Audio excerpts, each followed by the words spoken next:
Captain, we have them. We've established Transporter Lock, the Star Trek Discovery podcast. Join Ken and Sabriel each week as they explore strange new episodes, seek out new plots and new characters, and boldly go where no podcast has gone before.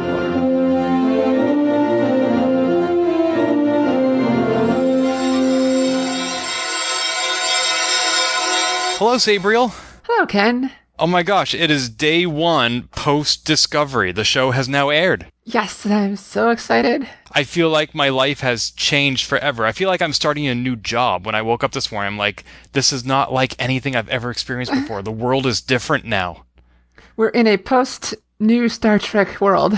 We're in a world where Star Trek exists, which of course, as we said, hasn't been true for over a dozen years. Yeah, Star Trek on TV anyway. Yeah, so this show is all about Star Trek Discovery, which premiered last night on CBS, and I do want to mention something we overlooked in our debut episode of this podcast, which is that it's a spoiler cast. We're expecting that people listening have seen the show we're discussing, so if you haven't seen it yet, and you want to, this might be a good time to log off and go check it out on CBS. Right. How did your CBS experience go, Ken? It was fine. I installed the CBS All Access app on my PlayStation 4, Xbox 360, and Apple TV. I had signed up for CBS All Access using our affiliate code. If anybody wants to sign up, transporterlock.com/CBS will get you a free 1-week trial. And as soon as the show started delayed due to sports ball or something, the app loaded right up and it worked great. How about you? Excellent. I used the web interface. And again, once I discovered the delay because internet and sports ball, but it took about 3 minutes for it to actually show up. I kept refreshing various clips from Discovery and other shows. Like, no, CBS, I don't care about these other shows. I'm only giving you my money for the show. Exactly. But it finally aired, and it went well. It went well. Yeah, and there's a lot to talk about. We're going to try to keep this episode to be no longer than the episode we're talking about. So let's start at the beginning. Not the very beginning. We'll talk about the opening credits. But the opening sequence has Commander Michael Burnham and Captain Georgiou on a desert planet. And it seems like they are trying to violate the Prime Directive. Was that your understanding as well? Yeah, violate. They were trying to, what was the wording they used? They're trying to, steering clear of General Order 1, by going in here. So basically, yeah, they were doing what Star Trek captains do all the time, is try to skirt around the Prime Directive. So General Order 1, that's like the Prime Directive, but it hasn't been named as such yet? It's probably been named. It's also what it's called, is General Order 1. I think that's what they would call it in TOS for here and there, too. But do you think anybody who's watching Star Trek for the first time would have understood that? Nope, that was totally for us. So, I don't know, it seemed like sort of a throwaway scene where they introduce us to this alien planet that lays eggs, but then we never see them again. It was probably more about the relationship between these two members of Starfleet and how they've been working together for 7 years. That's exactly what it was. It was to show that Captain Georgiou and Burnham have a connection they have for 7 years. Mm-hmm. It was very lighthearted. And it's all about trusting each other, including trusting one's ability to leave footprints in a dust storm and have them not be blown away. She did a very good job of recreating the Starfleet Delta. She did, and the ship noticed it and flew into the atmosphere, which was pretty cool. I think chronologically in the Star Trek universe, the first time we saw a starship of that size enter the atmosphere was probably Voyager when it landed on a planet. Yeah, I remember when Voyager did his landing protocols. Everyone was, oh my god, it can land! I mean, we knew it, but we actually got to see it. And that was amazing. Seeing a ship coming into the atmosphere was pretty cool. Because otherwise, in like Next Gen, when that would happen, it was this big, huge ordeal, and the ship was going to heat up and die or blow up. Right. The reason Gene Roddenberry invented the transporter was because he couldn't figure out how to land the Enterprise. Mm-hmm. But in the Discovery pilot, they didn't land the Shenzhou. It just came into the atmosphere to skirt around the interference that they could beam them up. Yeah. Sort of the best of both worlds. Ha, ha, ha, ha. So then I appreciate how you humor me, Bri. This is going to be a lovely several weeks of doing this every week. Thank you. So they fly off from the planet and they go to investigate a communication relay that has been mysteriously damaged. Yes. And we, as viewers, can make an assumption as to what happened because before the scene with Captain Georgiou and Burnham, we got a view of the Klingons. That's right. And the Klingons are speaking what the original series might have called Klingonese, which Klingon. later shows just called Klingon, with English subtitles. I'm glad we got to see them just speaking Klingon. I fear that... Okay, I didn't fear. It didn't feel as guttural as Klingon has become in later years. It sounded like just common speech of a different language. I'm not sure if I'm getting my meaning very well or clear here. Are you saying they made actual changes to Klingon vocabulary and syntax? I don't know. It didn't... Klingon sounds very harsh and angry. None of these Klingons sounded that way. Do you think that's because we're accustomed to hearing just individual words in the context of English dialogue? It's possible. We usually hear in like the movies or whatever, we hear like a sentence or two in Klingon and then everything is English. So it's possible. But it didn't feel right to me. Not necessarily wrong. Different. It felt different. And I'm not sure if it's good different yet or bad different. Or no problem different. I mean. Well, it was certainly the opposite context where we had a long Klingon monologue punctuated with the English phrase, "We come in peace." I love that. What did you love about that? They were almost kind of mocking humanity and Federation, and having that line and having him say it in English was great. And then later on, oh, never mind, that was different. Do you think that they find that phrase threatening because it's a lie, or because they find peace threatening since they're a warlike species? I think they find it's a lie. They feel the Federation is encroaching on their territory. That's a common theme in Star Trek where people think like the Federation views itself as this great, benevolent, amazing group of people, while other races who are not in the Federation see it as people who are expanding beyond their territory and who are trying to make everyone one big, happy Federation. That's also a common theme in a lot of sci-fi, including John Scalzi's Old Man's War, where humanity is just like a virus that's just spreading across all these boundaries and barriers to infect all these planets. And other alien races are like, whoa, this is our turf. And so it seems like the Klingons are taking a preemptive strike against this encroachment and this expansion. Yes, absolutely. So they get to the satellite and they find this obscured object in the asteroid belt, which they look at with an actual telescope. I loved that. I saw that telescope in the background, like the scene just prior to it. I'm like, oh, that's cool that she has that. It's like, you don't see the captains have that. And all of a sudden, next scene, it becomes relevant. I did not see that in the background. I thought they just whipped it out of thin air. Nope, it was there. Oh, that's clever. I need to watch the show again. There's also a space chess set. There's a what now? Space chess set. Way in the background. Oh, like the 3D chess set? So her radio room, Captain Georgiou's radio room, also seems to double as the observation lounge or situation room, as it were, in like Enterprise, where there's a table and chairs, and in the background you can see the space chess set. Yeah, it almost seems like also a museum of Star Trek artifacts, because I understand if you look closely enough, the books on her shelf are each episodes of TOS. Oh, really? I didn't catch that. There's like the City on the Edge of Forever and Metamorphosis. Nice. Yeah. I mean, I don't know how you would know that unless you were on the set looking, because I don't think it's that detailed. Yeah, maybe it was just the way I viewed it, unless I had like a 4K TV. Oh, that's nice. Wow. I do not. I just said if I had one. Oh, I'm sorry. You know what? I'm going to have to rewatch this episode at my mom's house, because I just bought her a new 4K TV, and she now has a nicer TV than I do. Nice. Yeah, and she wants to watch Discovery anyway, so I'll rewatch it there.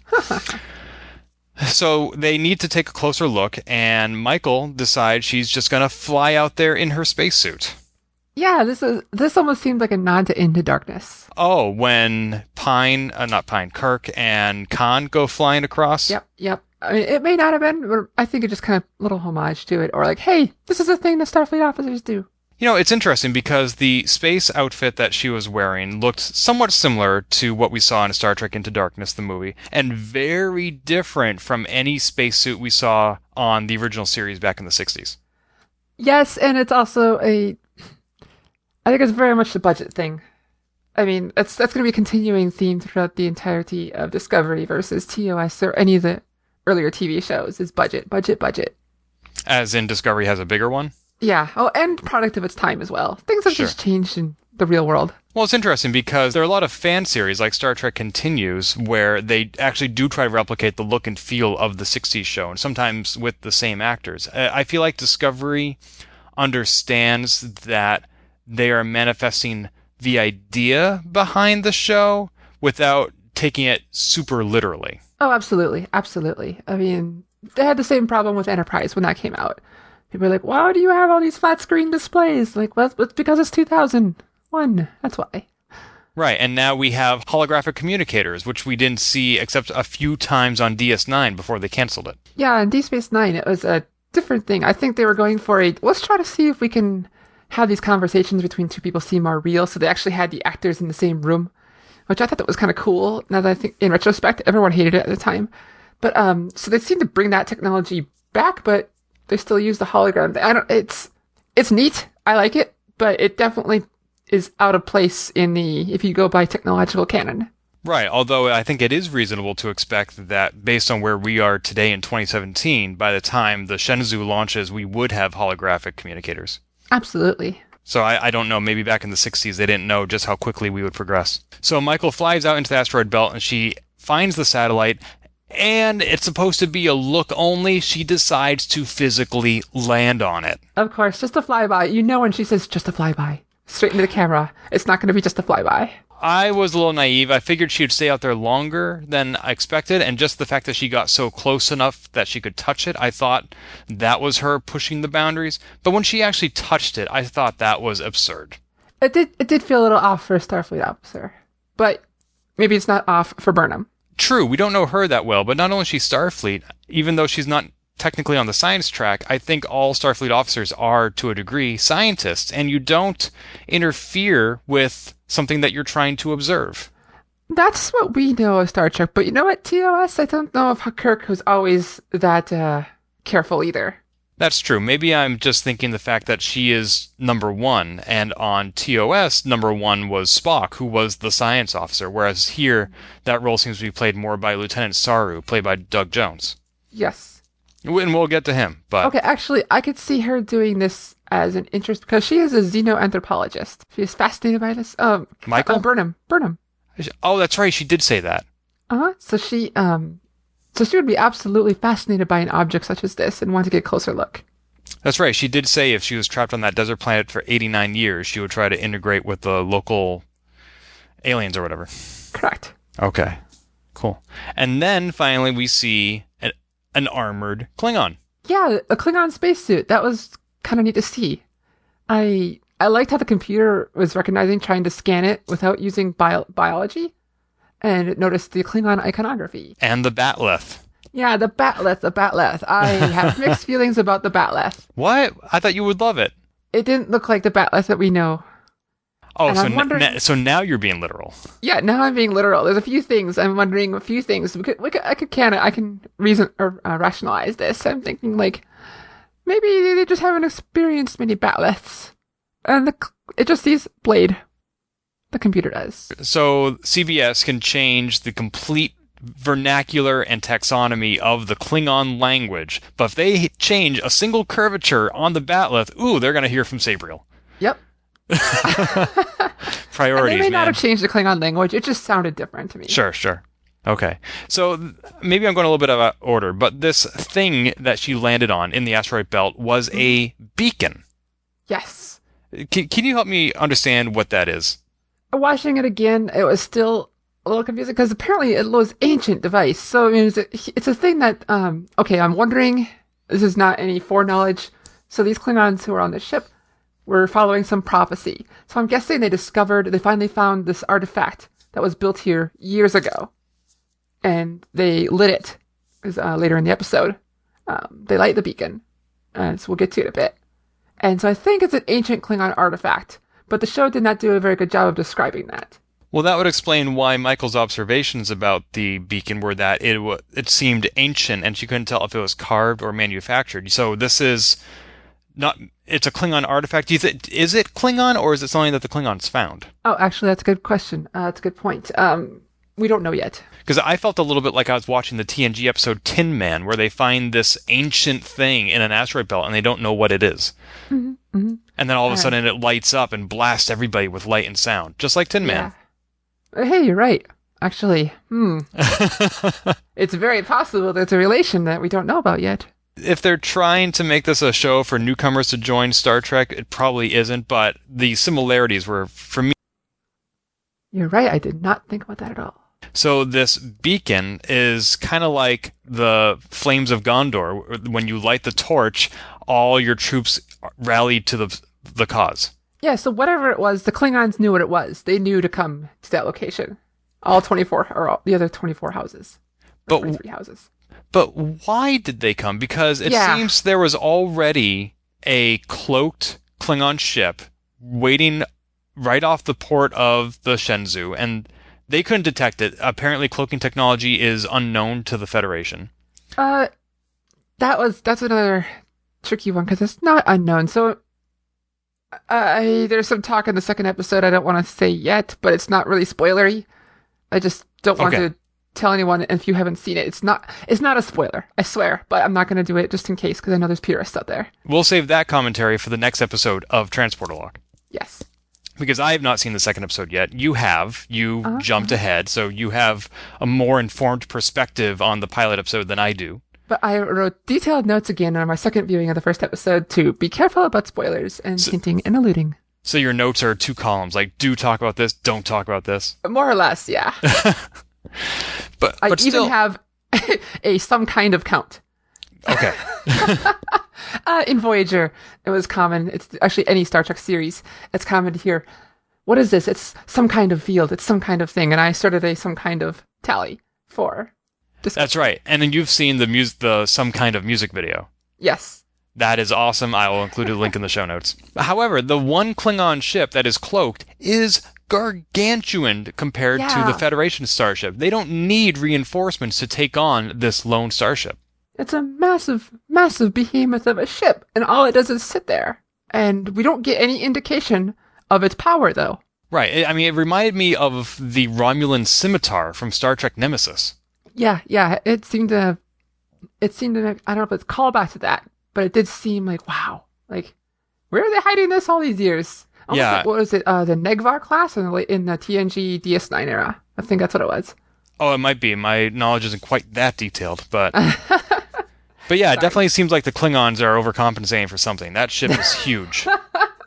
We don't like to talk about it, Ken. All right, so eventually Michael, in a very precarious state of health, makes her way back to the Shenzhou. She gets teleported back in, undergoes some medical treatment, and when the Klingons uncloak, she runs back to her room, and she calls who we think is her stepfather, Sarek of Vulcan. Her ward, he even says. Oh, I didn't hear that word. Okay. Yeah, he says, I took you as my ward. It was interesting that I don't know what Vulcans refer to each other as, like father and son. Like, I never heard Spock call Sarek dad. Dear father. That's true. That's very formal. I wasn't sure what Michael would call Sarek. Yeah, I don't know if we ever heard that. Other than just Sarek. Because there was a brief flashback where we see Michael growing up on Vulcan in much the same way we saw Spock growing up in the 2009 film. Yeah, we got to see the learning modules. That's right, and she has this Vulcan wardrobe and Vulcan haircut and not pointy ears, so she's very human. And we know that she was raised by the Vulcans. Well, we don't know why the Vulcans specifically and Sarek specifically, but we know that her birth parents were slaughtered by the Klingons. Right, there was some terrorist attack by Klingons, and he took her in on a Vulcan human science station. Which sounds a lot like humans taking Worf in after his family was slaughtered at the massacre at Kittimer. You're right. So it's almost like she's some sort of a reinterpretation or mirror image of Worf, where instead of like this warrior race being raised by a very emotional race, it's a very emotional human being raised by a very logical race. But the difference here would be, it's interesting that, Worf did not go back to his Klingon people because the Klingons weren't in the Federation. We had humans and Vulcans in the Federation, and interesting that they did not bring her back to humans. So there may be an unknown reason why Sarek adopted her. And she doesn't seem very Vulcan. She seems very emotional. Oh yeah, she's got the emotions of the yin yang. But maybe she's hung around a mostly human crew for a while. But so did Spock. Yeah, but he was half Vulcan. I suppose. I don't know. I'm not sure. Okay. Even T'Pol started loosening up a little bit. Yeah, but she was also addicted to drugs. I mean, space drug. I mean, Trillium D is another thing that, different topic. Yes. All right. So she calls Sarek and he gives her advice where he says, Vulcans have kept Klingons at bay because we always fired first and Klingons respect our show of aggression. Yeah, that was fascinating to me. I thought, like, it makes sense, but it does, but also is weird to hear Vulcans say, like, yeah, we just shot. Yeah, I can't imagine Klingons just taking one on the chin. Like, they say, oh, the Vulcans shot us, they're cool, we're going to leave them alone. I feel like Klingons would meet force with force. I suppose it's all in the context, too.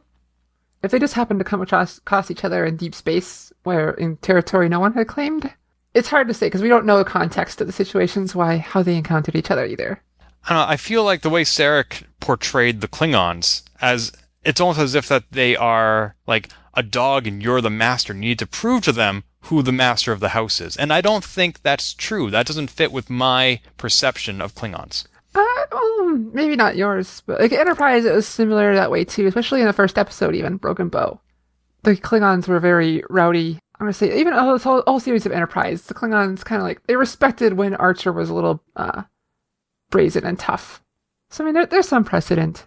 Brazen and tough, yes, but threatening? I suppose, yeah, context.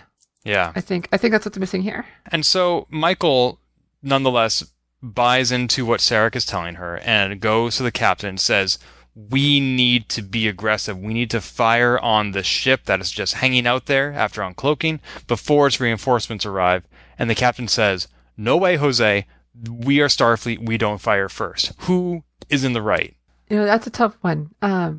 Because, again, she's a xenoanthropologist. She understands other cultures are very different.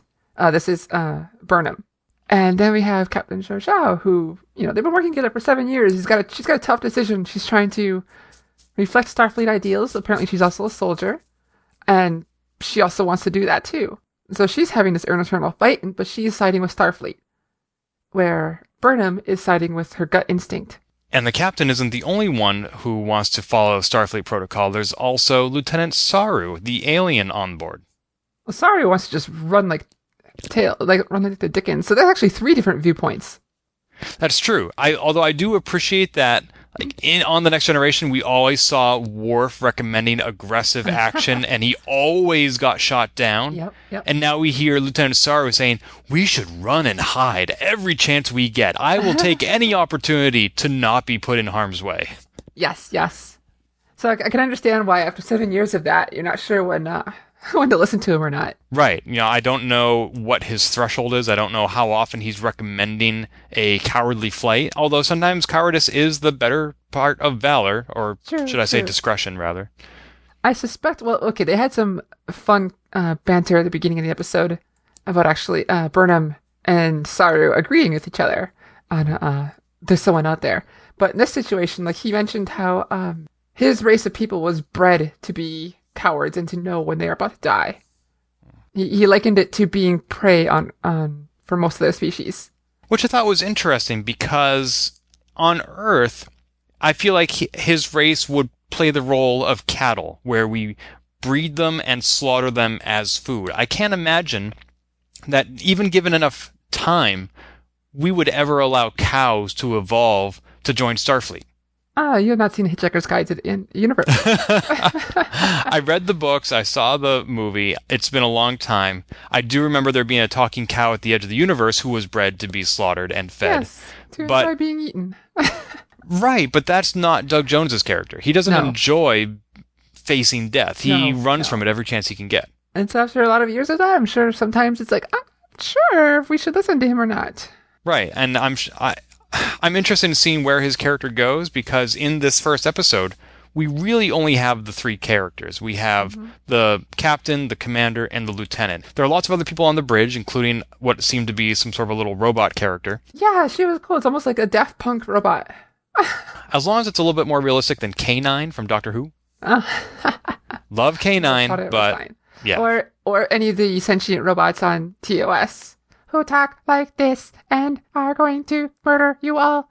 Or, there were a lot of robots on TOS that looked just like humans. They were perfect androids, even more so than Data as far as skin tone goes. I was just watching one the other day with Mud in it. Oh, right, and we'll be getting to that, Yes. the character of Harry Mudd. But we didn't really get to know any other characters on the bridge, maybe because this show is not called Star Trek Shenzhou.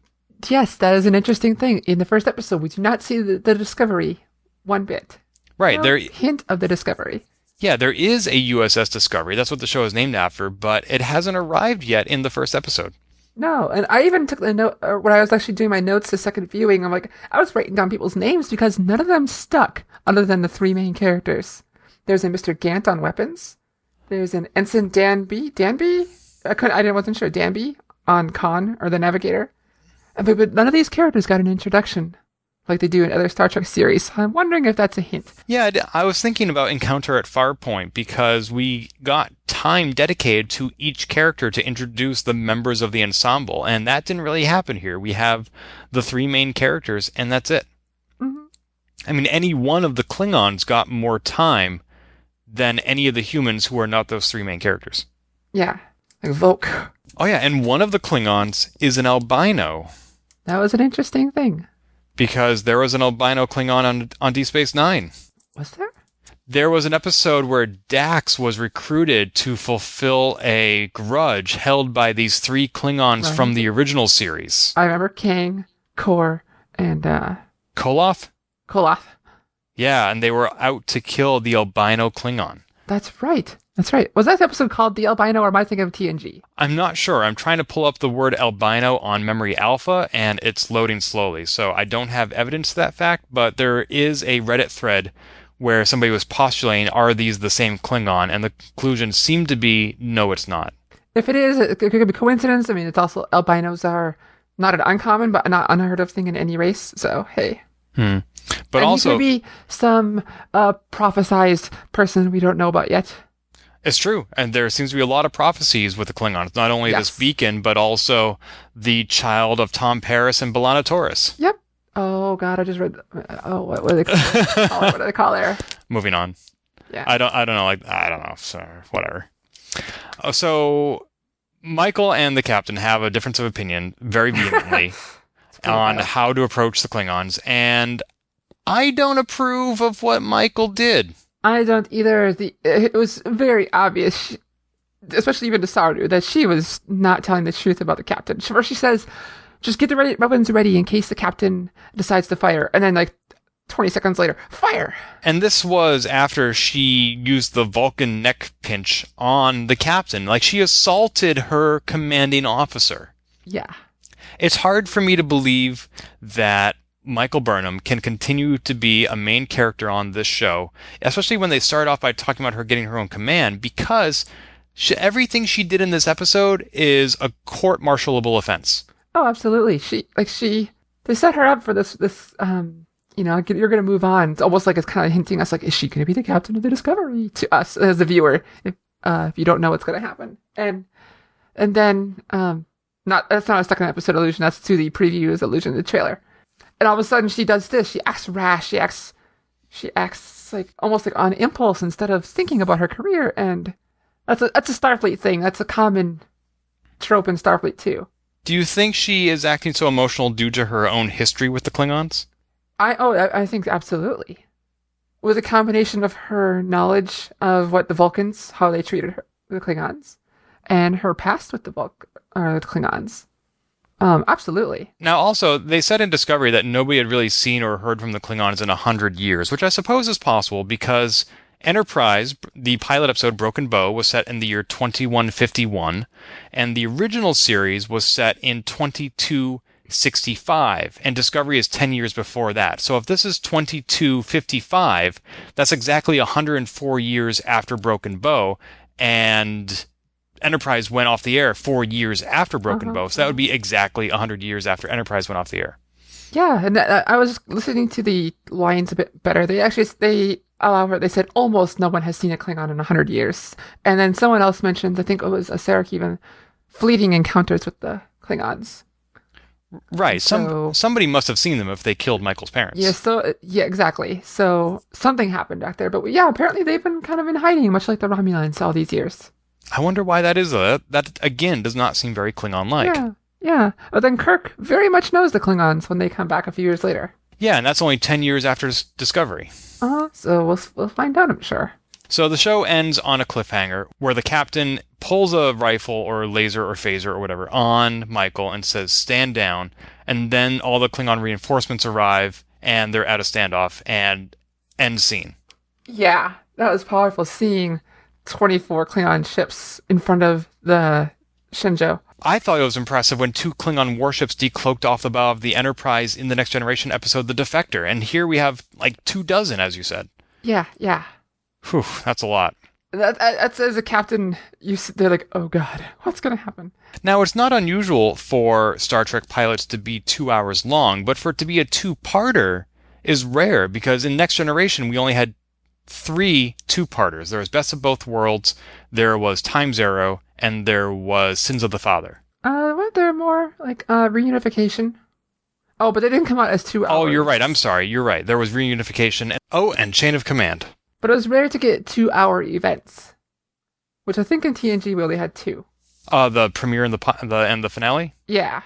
Yeah, and here we have, it's not a 2-hour episode, it's 2 1-hour episodes with a cliffhanger. Uh-huh. You know, we only had 2 cliffhangers.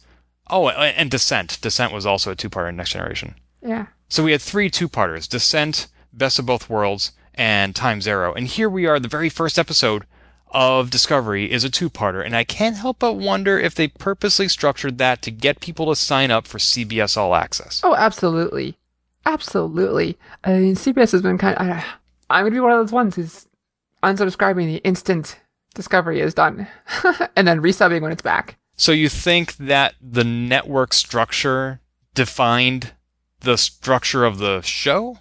I think it's hard to say, but I have little faith in CBS. I mean, it is a different world where once upon a time, I think it was like different studios would make shows and pitch them to the networks. And now it's the networks themselves making shows. Mm-hmm. So they have a lot more creative control over what they're airing, which in this case could be good or bad. Yeah, I think we should avoid the politics of Hollywood as when we can, because it's more about Star Trek. And That's true. There is a place for that in some discussions, but I don't know if that's right now. Especially when there's so much else to discuss. Yeah. What else about this episode caught your eye? Because you saw the first episode twice and watched the second episode, which we're not talking about yet, whereas I've seen the first episode once, and that's it so far. Things that stood out to me is they seem to borrow a lot from the Kelvin universe in the movie universe, the recent movie universe, in the design of some of the things. Obvious, like huge screens. What was it? The Franklin. Things look more. What's the word I'm looking for? Mechanical, tough, grainy on the Shenzhou, and I like that a lot. Utilitarian? Utilitarian is a good word to put. Yeah, I like that a lot. Stood out to me, and I thought it was really cool. Oh, something I wrote down. The bridge is not on deck 1.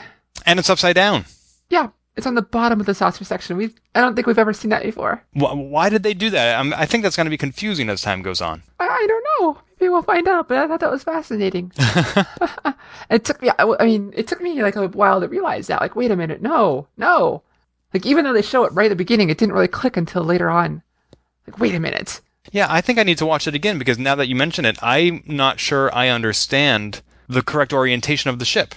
Oh, yeah, because, that's actually probably why we didn't catch it right away. Because that opening scene where we zoom in into the bridge, the ship is at an angle, and the camera corrects itself. But it's kind of subtle. And so, yeah, the bridge is on the bottom. And also something neat they do in here that a lot of people have been complaining about on the internet for years is, why are all the ships on the same axis? This time they were not. They weren't? No, the Shenzhou and the Klingon ship were actually off-kilter from each other when the Klingon ship decloaked. Oh, that's interesting. Uh-huh. You're right, because ships usually travel on a plane. In the Star Trek universe. Right. Which is totally unnecessary in three-dimensional space. So that's one of those little complaints that have been on the internet for 20 years or whatever, like, since the internet became a thing. And then here they are. Like, no, you're right. Mm-hmm. Yep, ever since the internet was invented, people have been complaining about Star Trek. Pretty much, including Reddit last night. I was like, there was no point in going to Star Trek Reddit last night. Oh yeah, I mean, the fandom can be its own topic, but I saw somebody post a message on the Star Trek Discovery subreddit saying, I love Discovery and I'm done with Star Trek fandom because you guys are incredibly toxic. I have the same complaints between Star Trek and Doctor Who and a few other things where some of the best and worst parts about these fandoms are the community. Well, I mean, that has not been my experience with Star Trek fandom, and of course, you and I are propagating Star Trek fandom by hosting a podcast about Star Trek. Yeah. So I'm going to, at this time, respectfully disagree. People's experiences are unique to them and completely valid. That has not been my experience. I respect that it may be other people's. But Star Trek Discovery, we're coming up on like the last 10 minutes of this podcast. I have a few more things I want to mention, but what else have you noticed that you wrote down? I really liked Burnham's line to the Admiral saying it would be unwise to confuse race and culture.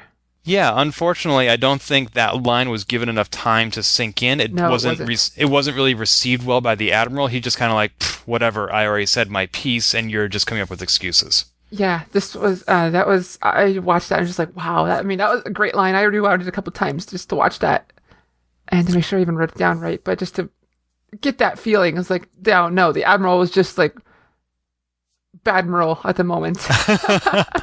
Ooh, you showed him Sabriel. Yeah. It's a common Star Trek trope. I don't think he's actually a Badmiral, but he was not listening to a first officer. And I think he should have been taking some insight from, he chalked it up to, Klingons just terrorized or, did a terrorist attack on you when you were little, so this is why you had that opinion. When, she's an anthropologist as well. And she was raised by Vulcans, so she's got some logic in her.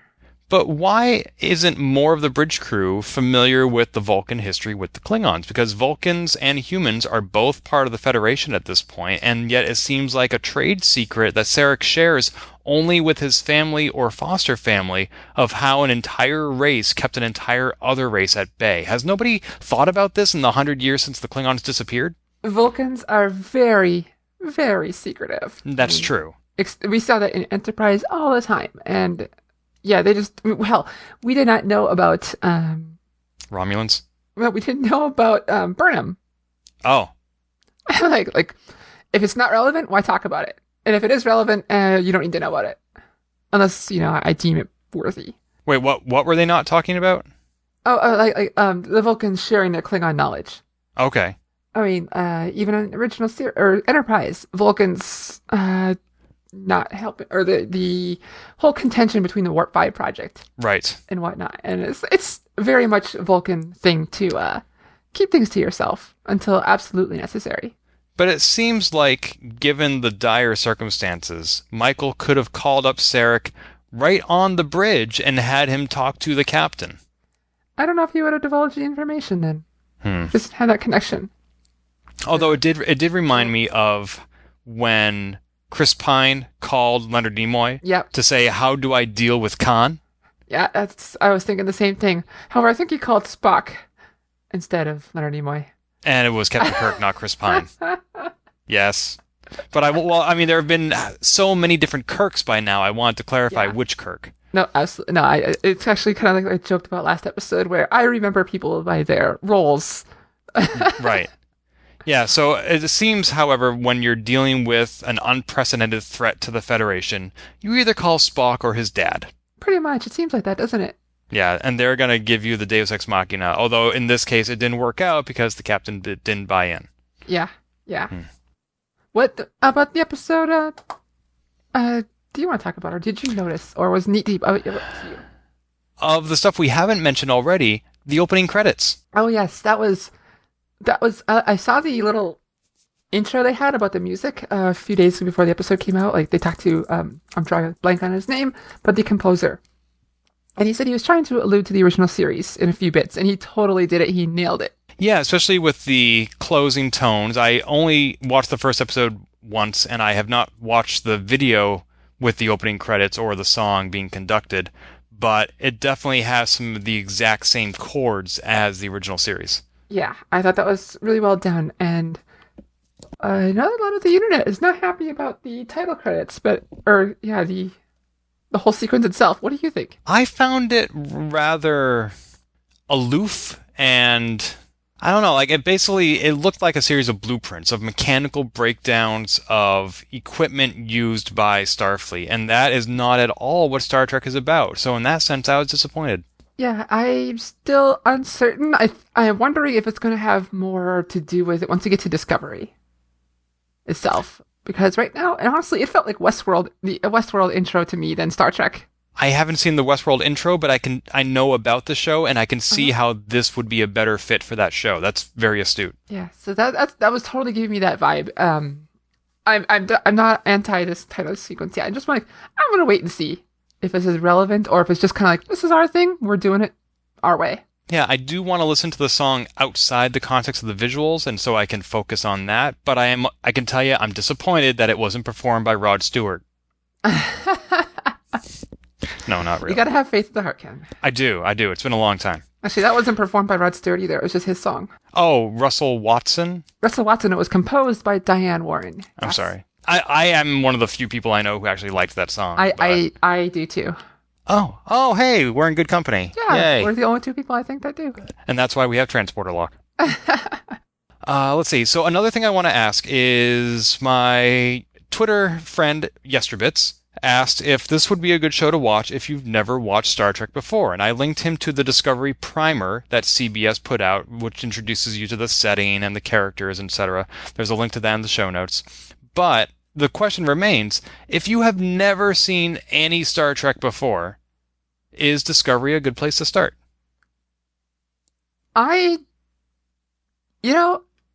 It's tough. It's almost too soon to tell for me. Because there's so much of it that is so familiar to me of Star Trek where, I know what General Order 1 is. Right. Does that even matter to anyone else? Like, honestly, I don't think it mattered at all. So it's okay to just go, what was that? Whatever, okay. Right. Knowing that they're Klingon. Everybody knows or has heard of the word Klingon by now, even if you don't watch the show. It's just part of culture. And so they do introduce in that way, like, oh, here's their icon. This is how you know it's a Klingon right away. So I could see, maybe, yes, I think it's something you could watch as a complete newbie and get something out of it. Yeah, there aren't a lot of callbacks yet. I know that Sarek is a familiar character, and there will be at least one more in episodes to come, but you don't need to know them. I think it might be hard to acclimate to the idea that, well, the show does give you some sense that Sarek and Vulcans are very logical and Klingons are very warlike, and so I think you get that idea. But one thing that might make it a little bit harder to follow is that unlike Next Generation, which is, very thoughtful and a lot of dialogue, the encounter at Farpoint gave you time to absorb everything. Discovery is very fast-paced. It's not like any Star Trek I've seen before. It's sort of a mix between the diplomacy of previous TV shows and the action of the movies. It's absolutely, or even the arc of the later DS9 episodes. Mm-hmm. It just gets you right in there. There's a little time to think and process, which maybe that's what they're going for. TV has changed in the last 50 years. It absolutely has, even in the last 12 years. In that sense, this show reminds me a little bit of The Expanse. Which I have not watched. So I watched the pilot episode because Susan Arndt absolutely loves it, and her opinion weighs very heavily with me. I didn't like it, though, so we're going to disagree on that one. It gave me a sense for what modern space shows are like a little bit. It's a lot of intrigue, very fast-paced, relatively dark, and I think we're getting some of that with Discovery, and I don't think that's a bad thing. Same here. I'm one of those people who have said I miss the Star Trek in sci-fi, because right now in our culture, sci-fi in a lot of places is very dark, grungy, and almost depressing in a lot of ways, and I miss that utopian future of Star Trek. But I still think we see that here in Discovery, and right. I'm excited to see where this goes and to see more of that. Even if there's, once in a while, there's going to be fisticuffs in a fight. I understand that, and it's going to be hardships, but I'm excited to see Star Trek again as it is, as Star Trek. Right. Roddenberry would never have approved of this because he always felt that there should be no internal conflict among crew. That by the time we evolve to this point in the future, humanity has resolved its inner conflicts. We Uh-huh. saw that rule go out the window with Deep Space Nine in the introduction of Section 31. Oh, yeah. You know, and that was the first Star Trek that was created after Roddenberry passed away, and I thought it was fantastic. And I think Discovery is doing some of the same thing, where we see these internal conflicts already in the pilot episode. Yeah, they seem to have learned some things in there, and I'm happy for it. Mm-hmm. And so the first episode, as we said, ends on a cliffhanger. I am definitely tuned in for the second episode. I'm going to watch it tonight to see how this cliffhanger resolves itself, and hopefully we'll end on board the Discovery. You know whether or not we do, and don't spoil it for me. Oh, absolutely not. But we are going to be recording another episode of this podcast almost immediately within the next 24 hours and airing it. And then we're going to be on our weekly schedule paralleling the TV show, which airs every Sunday night. Yes. So you're going to have, 3 times the Ken and Bri this week and a half, as you normally will have. And hopefully if you can get past that overdose, you'll stay in for the long haul. Any closing shots before we close hailing frequencies? Oh, there was one thing I noted on my notes I did not mention before, Ken, before we close. Let's hear it. They went full contact in the movie on Burnham's recordings of the Klingon ship. Or the beacon. She went there, recorded everything, and then when she got back, she was unconscious for 3 hours, and the crew had no idea what happened when she was just out like there. Jodie Foster. Yep. Yeah. And I was like, oh. Well, maybe they'll run some file recovery software and they'll find it. Yeah, maybe it was still running.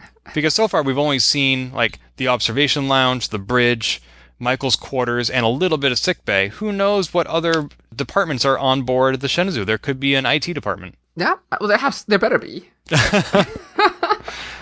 All right, so with that parting shot, we will be recording more Transporter Lock. I hope everybody stays tuned. Thanks, Bri. Thank you, Ken. If you've enjoyed this episode, please leave a review on iTunes and keep your hailing frequencies open by following us on Twitter at TransporterLock or subscribing to our podcast and email newsletter at transporterlock.com.